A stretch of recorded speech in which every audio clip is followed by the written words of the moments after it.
새롭게 한 주간을 시작하는 월요일입니다. 생명생가에서는 베드로전서를 묵상하고 있는데 오늘 7번째 시간입니다. 그리스도인들이 정부에 대해서 그리고 이 세상을 향하여 어떤 모습을 보여야 할 것인가에 대한 말씀을 다루고 있습니다. 2장 11절에서 17절까지의 내용이죠. 우리가 이 땅에 사는 동안에 주변 사회와 분리되어서 세상의 법과 질서를 어기는 사람들이 아니라는 것이죠. 우리가 속한 사회의 질서와 법을 따르면서도 근본적인 삶의 태도에서 하나님의 자녀로 또 공의로우신 하나님의 이름과 영광을 드러내며 구별된 생활을 하는 사람들이 바로 그리스도인이라고 하는 사실이죠.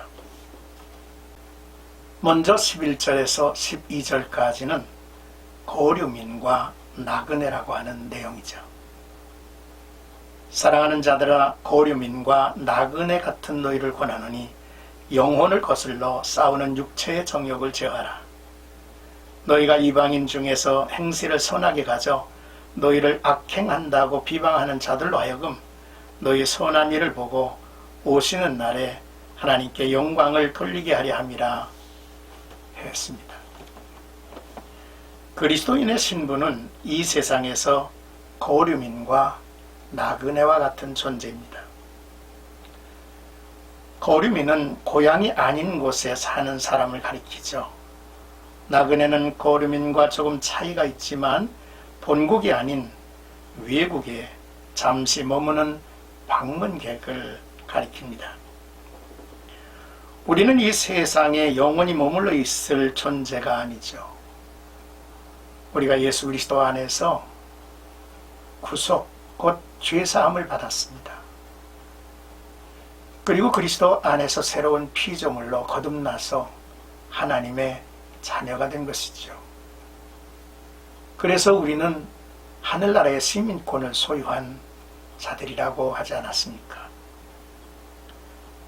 그러기 까닭에 지나가는 것에 마음과 정신을 빼앗기지 않아야 한다는 것이죠. 인간의 본성대로 사는 부끄러운 삶과 늘 싸워가야 한다는 것이죠.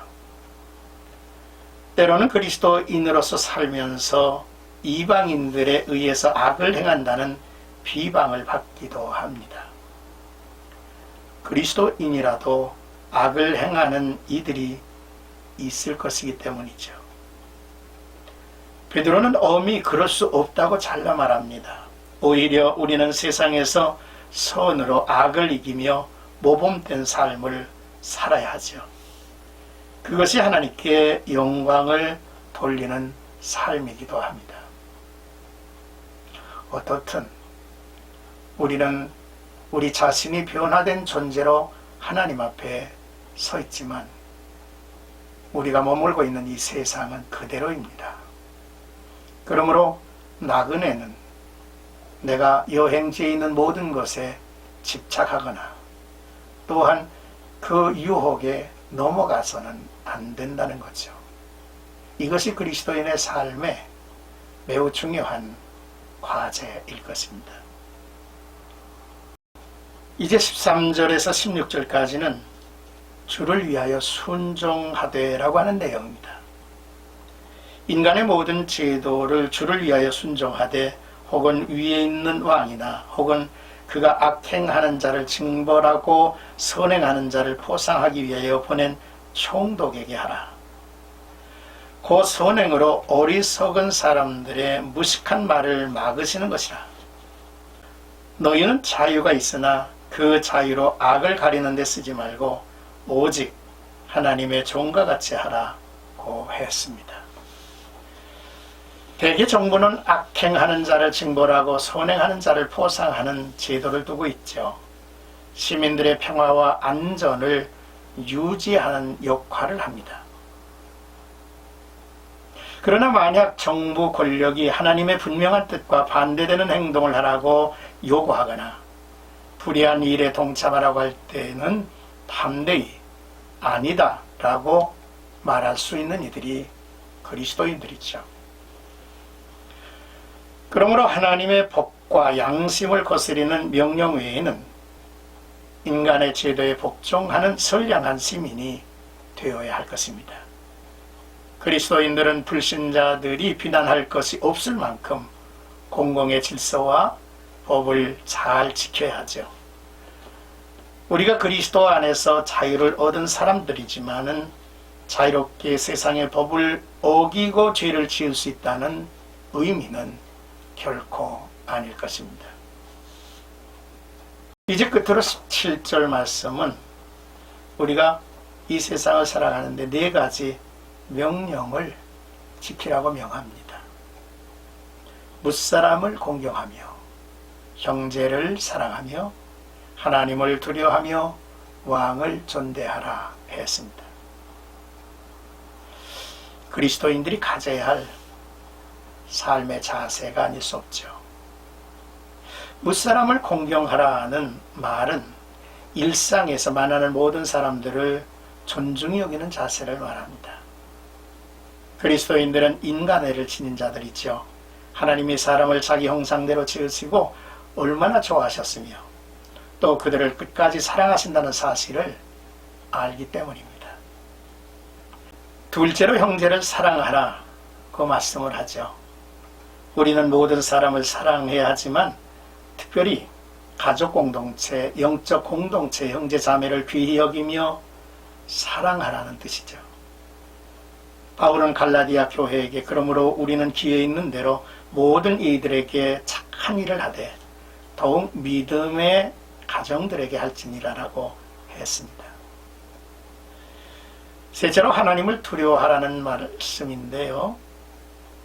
여기서 두려워하다라는 단어는 깊이 존경과 경외심을 표현하는 말입니다. 신자들은 하나님을 사랑하는 동시에 두려워할 줄 아는 이들이죠. 여호와를 경외하는 것이 지혜의 근본이라고 잠언 9장의 말씀을 하고 있습니다. 넷째로 왕을 존대하라 했는데요. 질서 있는 사회를 유지하기 위해서 공적 임무를 수행하는 지도자들에게 하는 말로 순종하라는 뜻입니다. 13절에 이미 인간의 모든 제도를 주를 위하여 순종하되 혹은 위에 있는 왕이나라고 말씀을 하셨죠. 잠언 24장 21절에 내 아들아 여호와와 왕을 경외하고 반역자와 더불어 사귀지 말라 라는 교훈을 우리가 봅니다.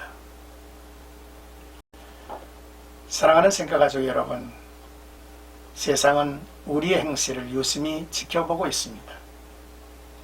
그리스도인은 세상 속에서 모범 시민으로 살아가야 합니다. 결국 세상이 하나님을 찬양하게 될 것입니다. 오늘도 우리 일상에서 작은 선행의 실천으로부터 시작해서 종일토록 저는 참으로 사랑하는 사람이고 섬기는 사람이다 라고 하는 인정을 받는 그러한 복된 하루가 되기를 주의 이름으로 축복합니다.